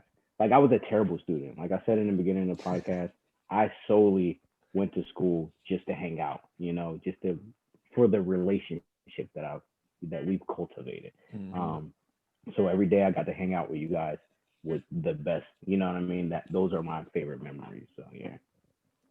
It's awesome, man. $20,000 in friendship, baby, you know, or more That's right. a year. So Tom Rizzo has some questions for you. Man. And I actually pretty much, I remember, I didn't remember it until you said it, like when we first met. I like now I remember it. It's so awesome. And I was somewhere between like really crappy and kind of good in Halo. I always get like killed and everything, but like I love just playing with you guys. It was one of the things we did. It was just, it was amazing. It was cool. So Tom, he says, what brought you to VFCC? Honestly, dude. So like I said, I was a poor student, not just in college. in eighth grade science class, I discovered the beauty of sleeping in class, and I was the king of snooze. Like any name you like, the father time, the sleep monster. I was his little brother. You know what I mean? Like I was gone. Uh, ninth grade through 11th grade, I slept for like my first four periods. And then I got to my senior year and I was like, holy crap, I'm going to fail. I've never failed a day in my life. You know, I've never been left back. And I was like, holy crap, I gotta make it. I gotta graduate with my friends on time. So I did what I had to do. I took like four math classes and my senior year, physics. I was in the school play, the whole 9 yards, right? And then it was time to apply for college. And I was like, I'm not going to college, but let me try. And I was like, okay, I want to kind of go somewhere where I know or something like that. And Vanessa, Matt Matias, if you remember Vanessa, she was from my church back home and she went to Valley Forge. So I was like, let me apply. I applied, I got in, I was like, holy crap, I got into college. Valley Forge accepts everyone, but whatever, I don't care. I got into college. You know what I mean? So that's what brought me to Valley Forge. What kept me for a year and a half were you guys. So that's the honest answer. Awesome, man. Yeah, when you're in high school, you don't know what college is. You think that all college are the same, that it's so hard to get in or something, unless it's maybe a community college or something like that. And then you find out, oh, they were just letting anyone in. If you just said you were a Christian, they would just let you in. They let someone in with a hearse, bro. Okay. So I don't know if you guys remember that, but there was a guy, I think my first year, like the guy had a hearse. They were like goth people. It was ridiculous. But anyway, I heard that guy was actually a cool guy. So his next question is, what music or artists have been in heavy rotation for you the past year? The past year, Prince Royce, Romeo Santos, because with my Spanish relearning journey, I listen to a lot of like bachata is my favorite. It's I equate bachata to being the R&B of the Latino world, right? Of Latino music. So bachata is my favorite. I think Prince Royce will probably be my favorite artist. Aside from that, it would be like a rotation between like mid to late 80s, 90s R&B, hip hop, sprinkled in with some like 2000 music. But then if you guys, those that know me, I'm a very eclectic person. So like I've got Frank Sinatra, I've got freaking Linkin Park, still to this day my favorite rock group. You know what I mean? Like I have so much music. Like if I put my play, or I don't, not my playlist, but my phone on shuffle, it'll go from Tupac to Linkin Park to Frank Sinatra to like some classical like Mozart to this or to that. You know what I mean? So it's kind of like I don't have a specific, but it's just whatever the vibe is for the day. Like if I'm driving, I'm really big on vibey music. Like it has to be the vibe for the drive. Um, Other than that, man, it's everything. To be honest, it's everything. No specific artist, but it's just a lot of like random vibey to like 3 Days Grace or like what's the that like that song comes up out of nowhere. Disturbed. Yeah, Disturbed. Yeah, so I've got like all this music in my phone. It is just kind of like bits and pieces of my personality that just kind of rotate through my phone. That's awesome, man. Um, so his next one, his last one, and then we have one more group of questions after that. What do you do in your free time? Right now I play a lot of like Call of Duty Warzone. That's my shiznit. Um, Other than that, I'm practicing, studying, speaking Spanish, working out. Try to like again, I try to like at least mental health check my friends, because times have been nuts for a lot of people, even pre-COVID. Um, so I try to do that. Other than that, I'm just chilling, man, chilling with my family, trying to see my friends, talk to my friends, because I've missed a lot of time just working a lot and like taking my time away from relationships that I'm trying to kind of get back. You know what I mean? I'm trying to make up time. So it's pretty much what I do in my free time. Would you say that Halo, Call of Duty, things like that have helped you get to the place where you are now? Like in the military? Yeah. Absolutely not.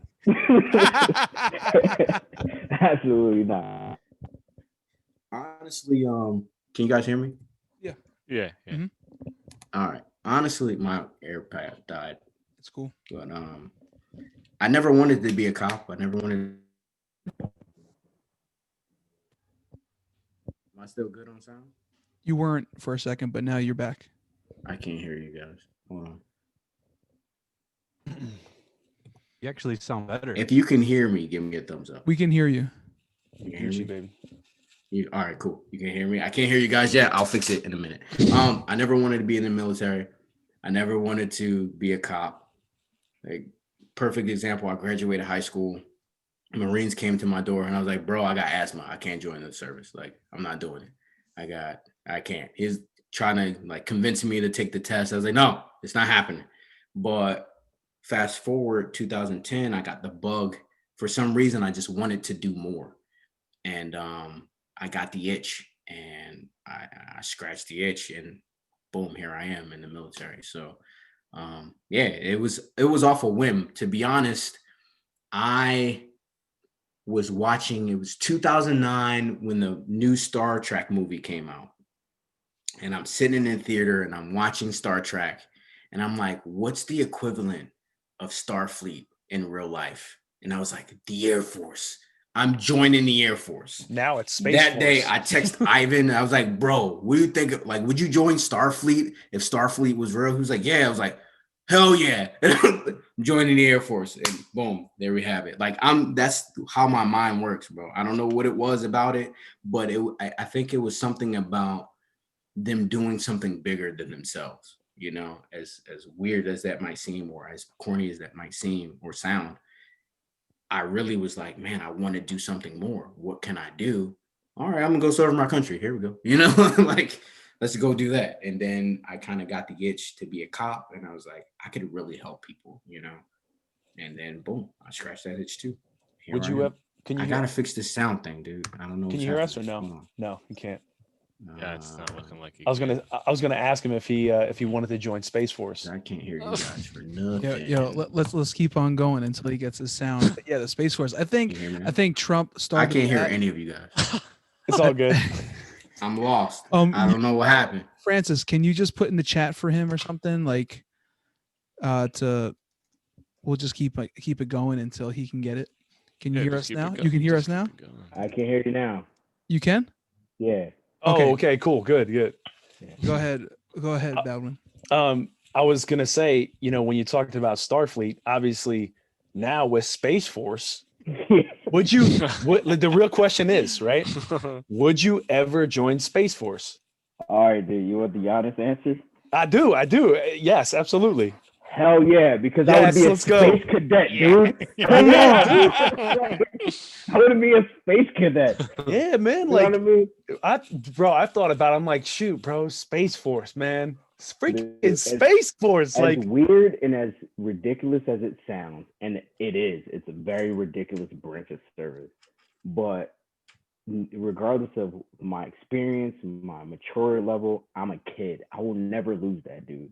So becoming a space cadet or becoming a guardian or whatever they're called. no, they're called Guardians, literally. Dude, it would be the coolest It just got thing in the announced. world. Yeah, dude, they be called a freaking Guardian. I think about Boom. Halo all the time, I dude. trained for this day for 4 years on Destiny. For sure, bro. You know what I mean? Like, I was made in my for head, this. I'm like, I could be Master Chief. You know what I mean? Like, that's how I think, dude. So yeah, I would for sure. Boom, my guy. Yo, spill the beans on aliens, bro. Come on, what do you think? Oh, They're real, bro. They're real. Let's can't keep wait. that for part 2. Let's keep that for part 2. Yeah, We're yeah, definitely yeah, gonna have a yeah, part 2 yeah. with you with that, and also a lot more cop stories, bro. We're definitely gonna have Yeah. that. let's do it. But we have one more set of questions. Francis has those. Yeah. Before we get to those questions, though, you said you wanted to like reconnect with people. You play video games, and a lot of us still play video games. Tom Rizzo plays video games. He plays Warzone and stuff. And Matt Baldwin and we still play video games to this day. My brother still plays. So there's still a big handful of us that want to. So if you're in, then hit us up, and we'll definitely play. Let's do it. Let's do it.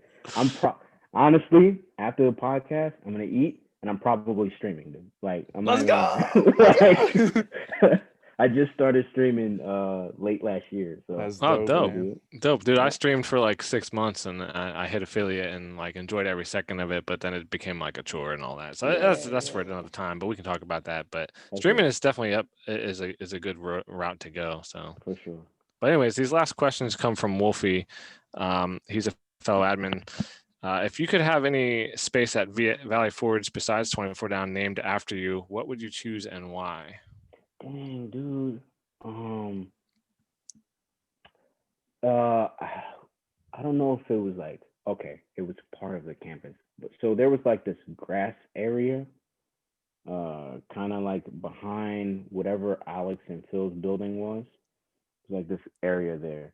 So I would want that space. It's not called anything, but I would want that space. The reason for it is because every time that I've set a blanket there and laid down with whoever it was, I saw like 7 shooting stars each time.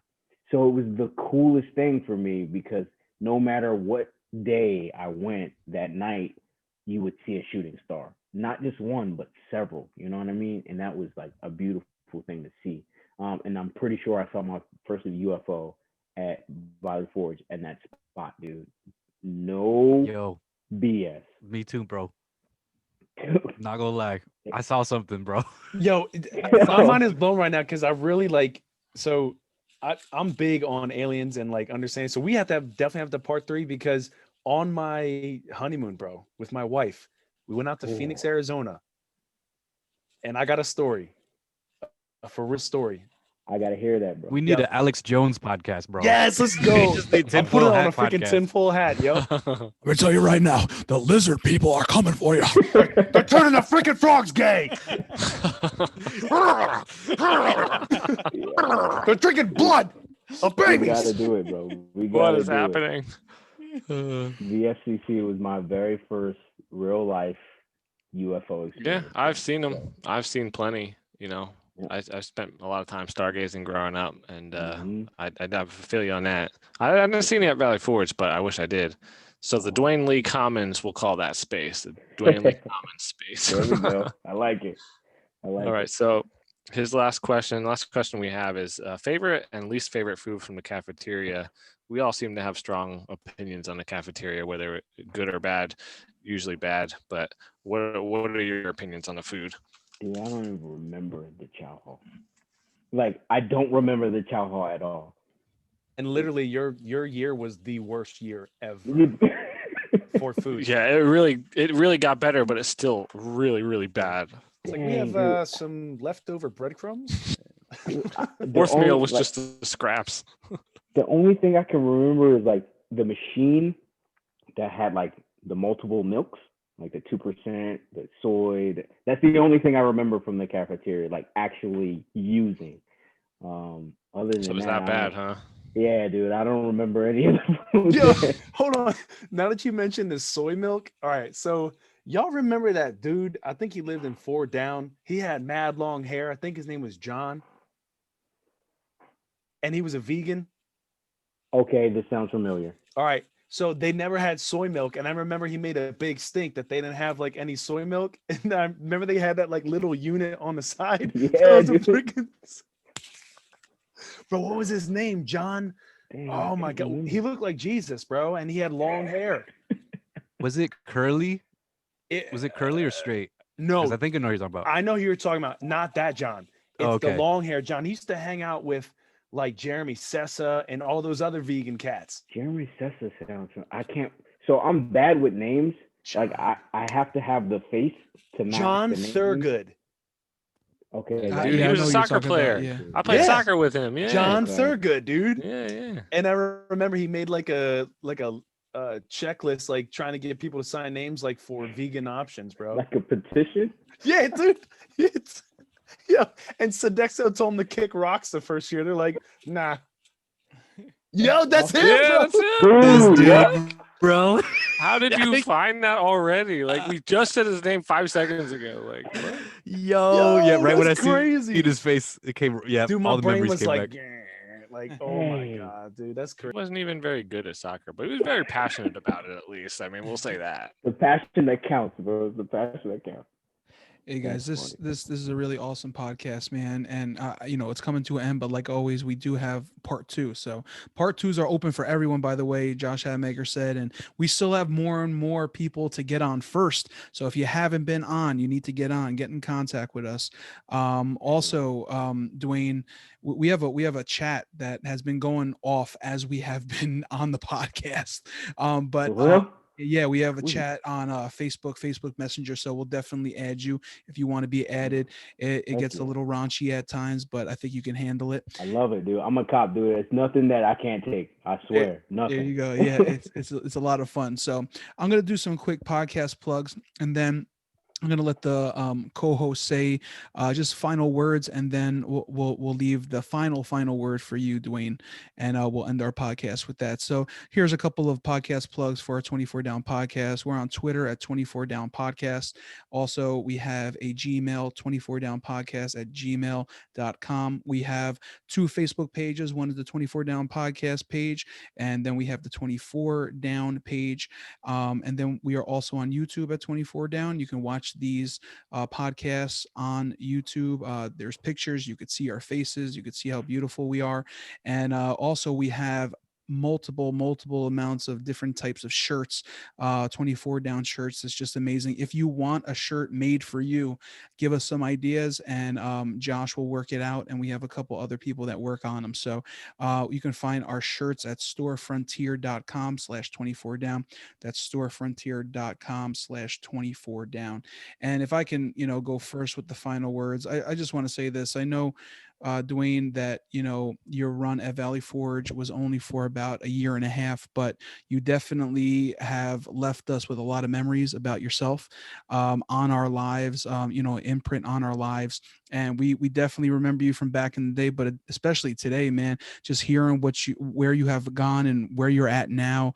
But also just personally for me, you know, I know you don't want me to do this, but I'm just going to shout you out how awesome of a guy you are, because we haven't talked and it has to be 15 or more years, obviously. And, you know, you've seen me going through my, you know, my health journey and everything, and I'm also a coach within my health journey, so I also try to spread you know, health to other people and stuff.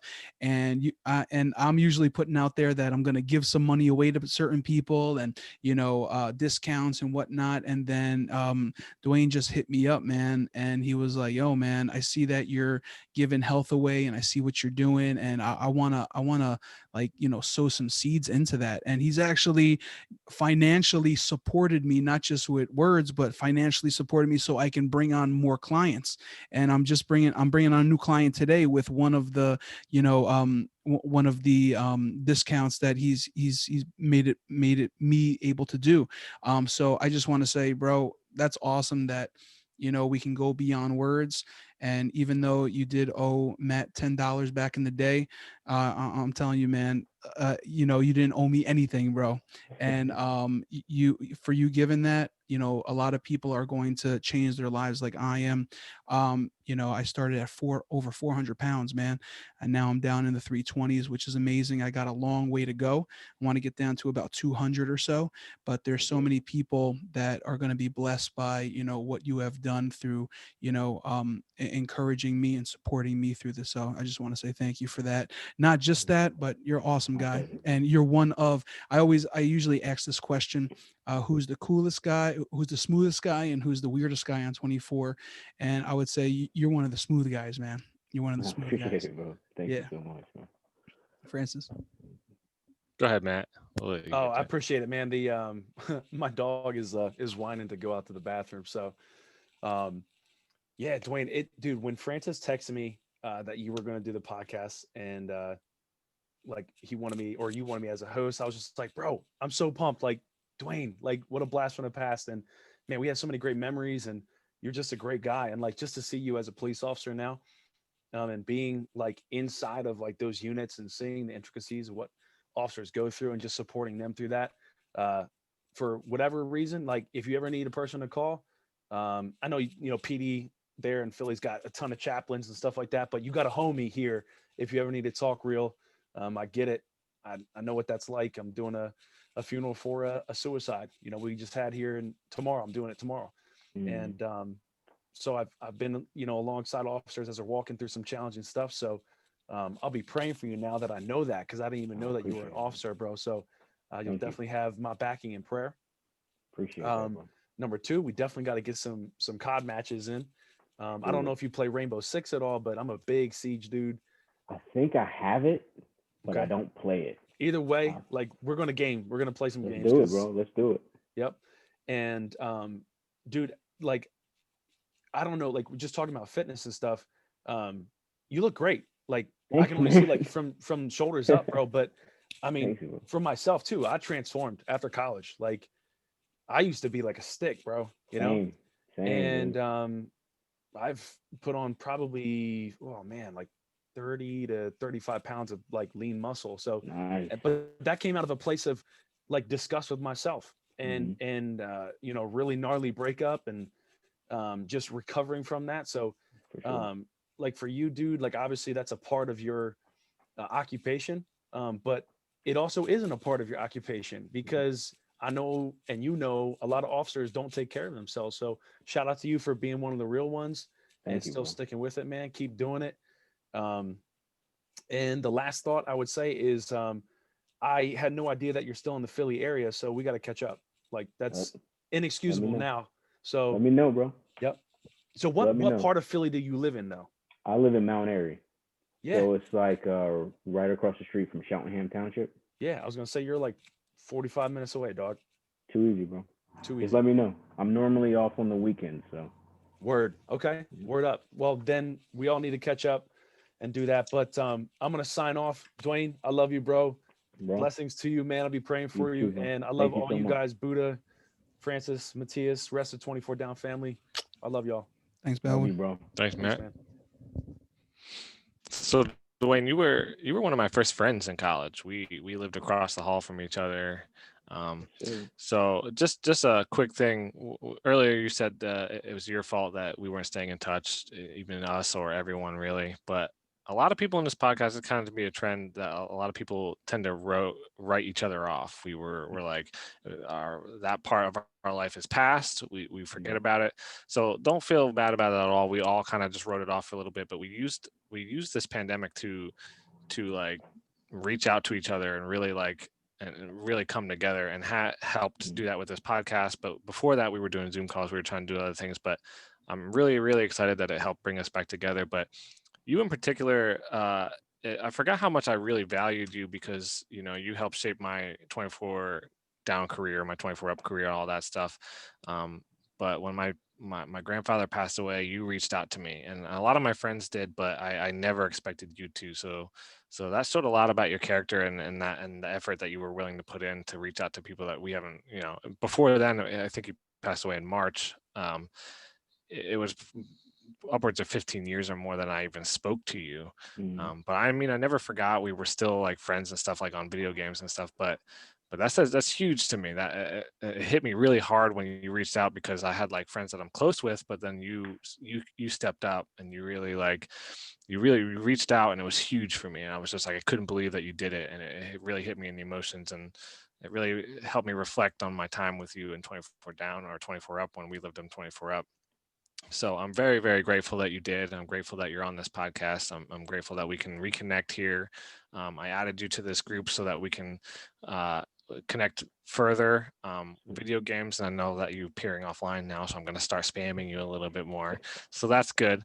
So we can reconnect in more ways than that. And I'm super, super grateful for everything and the downfall of 2020 that is going to bring us together. So it's great to have you on here. Just to reconnect with you is awesome. My brother's a little jealous. He was like, man, I want to talk to Dwayne and stuff. So he'll be listening too, but he'll also be included in the connecting with the chat that I just added you in and video games. So Thank it you. was great to have you on, listen to you. I'm really, really proud of you for being a cop, man. I knew that you were going to do great things. You're such a stand-up guy, and I knew you were, but like this definitely exceeds anything that I thought, because I didn't know you were going to be a cop or anything until you said it today.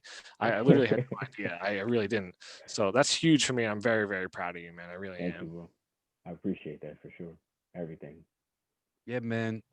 Bro, you're my brother, bro. Like Dwayne, when we vibe like more than anyone else, I think in Valley Forge, because like we connected on mad levels. Dude, you introduced me to anime, and I am forever grateful for that. Yeah, Dude, bro. that was actually real quick. What are you watching right now? Jujutsu Kaisen, My Hero Academia.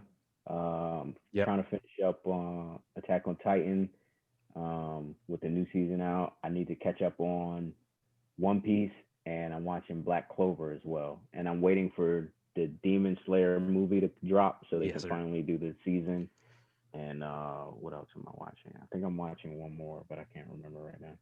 All good. But yeah, dude, you're the man. Definitely I feel like in a lot of ways you were formative for me in those years, because like I had a ton of immaturity. I'd never been in public school. I was like homeschooled my whole life. And we connected in a lot of different ways, and you definitely helped me like find things that I enjoyed. And we connect in a lot of different ways because we're both biracial dudes that like connect, like can't really find their place in a certain area because we're connected like everywhere.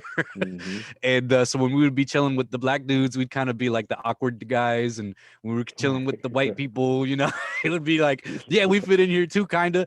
But like, you know what I'm saying? Like and so like I just think back and like, dude, yeah, you and I, we probably, like, I could call you like probably the person I got closest to, in ways that I don't probably even understand or can recognize. I So, appreciate that, bro. yeah, just love you and value you for a lot of those reasons. And like I said, I'm not surprised at all. What you're doing right now, I'll definitely be praying for you. You're dangerous dude in the most dangerous city. It's a perfect fit, man. So if anything, I feel bad for them if they act up. But anyways, man, yeah, great reconnecting with you. I'll be hitting you up on Facebook as well. We gotta chill, bro. Dude, man, you guys can have my number. Like I have Facebook. That's only like I don't use Facebook. My last post, Okay. if you were to look, is 2015. Um, and I haven't posted since. But I keep it because like I have friends overseas, so I have the messenger. And I like to like keep up. Like that's the only reason why I found out about the 24 podcast, Buddhist health journey. You know what I mean? Like I see like when you guys got married, I don't normally write when I'm overseas, but like I see all these things, you know what I mean? I'm like, man, I'm so happy for these guys. I want to reach out, but I'm like, what if they just don't remember who I am? You know what I'm saying? Like, so I'm like, I battle myself with that, and I'm just like, but I always, every accomplishment, every pain that you guys go through, that you put on your pages or whatever, I see that, and I'm there for you, even if you don't know that I'm there for you. You know what I mean? But now I just want to get back to actually being there for you guys, because as we all know, life is short, and I've experienced a lot of loss in the last 10 years. And so I know more than most, and especially like seeing loss every day, it's a big deal, man. Friendships are a big deal. And we all know that God says that there's no greater thing than to give your life for your friend. You know what I mean? So I would gladly give my life for you, each and every one of you guys, whoever's listening. It doesn't matter if our time together was short or not, but that's just the kind of person I am. So Yeah, that's cool, but yeah, let's not do that. We prefer you to stay alive. Yeah, please don't. I Appreciate it, but please not. Can you don't? So real quick, anime. Shameless plug here for Matthias's other podcast that hopefully he starts up again here. Memes for Jesus podcast I've been listening to lately. It's pretty good. Go listen to it if you haven't already. I actually heard about My Hero Academia through that podcast, and now my wife and I are listening to it. We are watching it. We watch a lot of anime, and that one eluded us for a long time, but he really turned us on to that. So Memes for Jesus podcast is actually really good if you want to hear more of Matthias's antics and his buddy. They have a good connection, so it's actually really good to listen to. Heck yeah. Appreciate it, man. Arigato gozaimasu. Hey. Yeah. So Dwayne, yeah, you want to say anything else? Yeah, dude. I know we got short on time, so I can make it all quick. But there are some things that I had to remind these two gentlemen right here of. Okay. So, Matthias, you said that the only dude that ever beat you in Tekken was John Gill. That's false. Because if you remember, I used to play as martial law a lot, and we would go down many nights going through Tekken for hours upon hours upon hours, and back and forth with winning and losing and not being able to win, and then keep winning constantly or whatever. We went back and forth for a long time, so I had to throw that out there. I was like, my man forgot. I used to kick his butt too. But you more so than me. You used to win way more than I did, but we had many a times where we were going at it. Like I'm saying, like seriously, like 6 hours straight, dude. Like, or we probably pulled all-nighters too. That was insane. What else did I had? Francis, when you said when you got to school, when you guys got to school and you said you had no friends, which I mentioned to you prior after I listened to your message, and I just wanted to remind you and then bring it to attention to other people who may have not known who was there that night. I think your sister was on campus that night, a buddy from back home, and me, Ivan, or you, Yugi, your sister, Ivan, myself, probably one other person. We were like, yo, you guys skate? Or you guys were like, you guys skate? We were like, hell yeah, we skate. We got skates right here. So we went out. Had to be like 10 o'clock at night. They had their video camera from back home, and we were skating through Valley Forge, VFCC campus.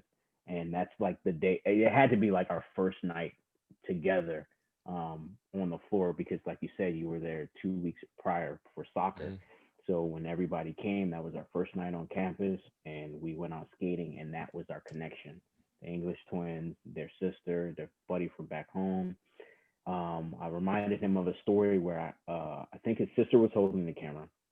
I was like, yo, watch this. So I flipped the little screen that comes out from the side of the camera. I flipped it, and I was like, where's the light button? So I was like, now you see me? Clicked it, now you don't. Now you see me, now you don't.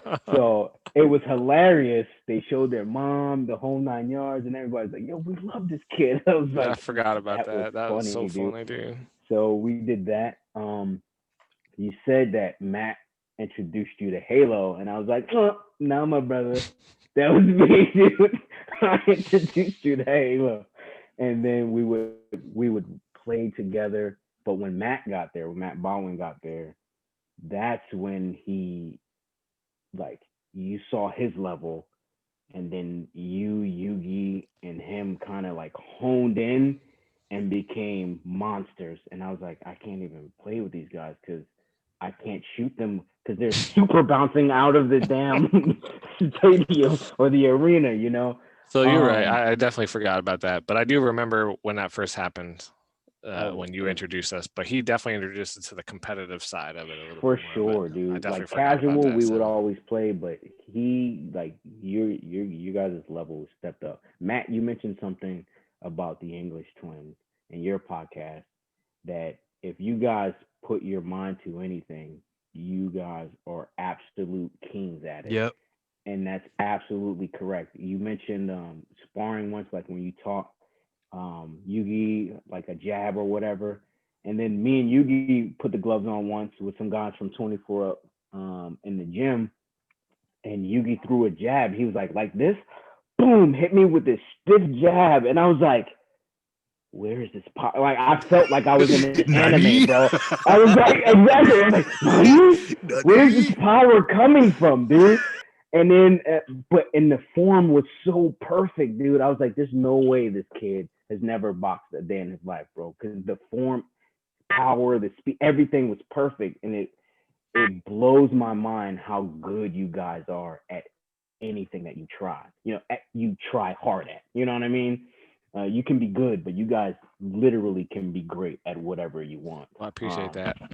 And I remember that I used to call you guys randomly because my car, like I had a stick shift, and I was like, dude, my clutch is like not working. I'll hit them up like, yo, how do I fix this, bro? The slip clutch or whatever.